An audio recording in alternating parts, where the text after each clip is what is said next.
This afternoon, I would like to take time out to talk about lessons that I have learned from 60 years of involvement in the movement for human and civil rights.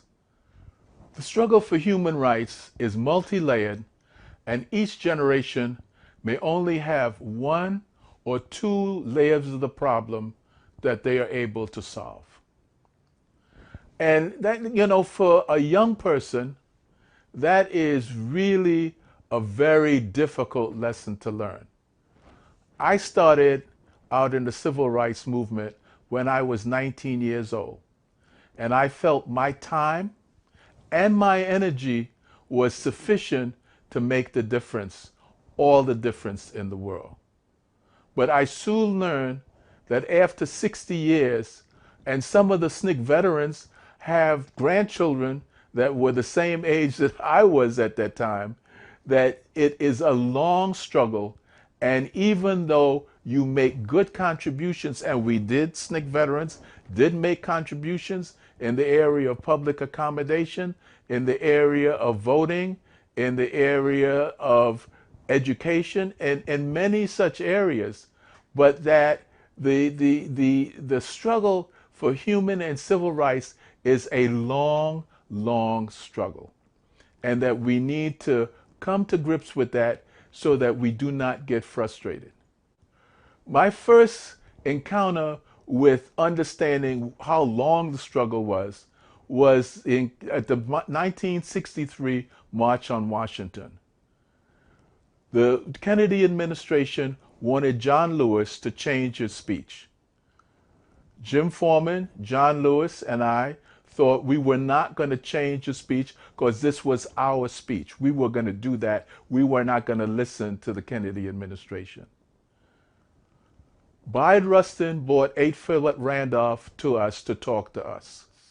And he asked us to make changes to John's speech because he wanted the March on Washington not to be disrupted. He said to us that he wanted to have the March on Washington in 1941, the year I was born. This is 22 years later. And I'm thinking to myself, 22 years, that is such a long time. But we decided, because of his involvement, not only for the March on Washington, but for the Brotherhood of Sleeping Car Porters, to make the changes to John's speech. So as I began to think about it recently, well, I'm thinking about something that happened 80 years ago. And before that, A. Philip Randolph and others have been involved in engaging in struggle, trying to make a difference for human and civil rights. And so when you begin to think about it, even though I was a young man and felt that things need to happen in a hurry, A. Philip Randolph and Bayard Rustin and others, given the perspective and telling us how long they were involved in the struggle, began to make us understand that the struggle would be much longer than we thought it would ever be. I want to talk about the second part of that statement, multi-layered. Ms. Ella Baker said to us when we were 19, 20, 21 years old, that the struggle is for more than a hamburger.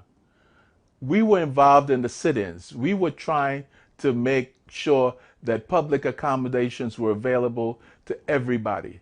So we did not want restaurants or diners or whatever to say, no, you cannot come in here because you're black. We did not want black people to have to ride the back of the bus because they were black. So we felt that we needed to take on public accommodations as a way of ending discrimination that existed in the United States. But Ms. Baker, who understood more than we would ever understand at that point, said to us, you need to see that this is more than a hamburger. She was saying to us that the struggle is more than what you see right in front of you. Whether it's a hamburger, whether it's housing, whether it's public accommodation, whether it's education, there are many layers to this struggle. and you need to understand that it's multi-layered.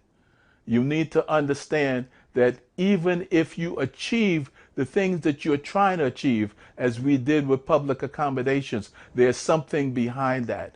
So the struggle is almost like peeling an onion. Every time you peel a layer back, there is another layer under it. And you have to keep going till you get to the essential layer. And one of the things that we used to talk about, I remember Stokely Carmichael and I used to talk about it all the time, that as we peel back these layers, the core layer was going to be the economic discussion.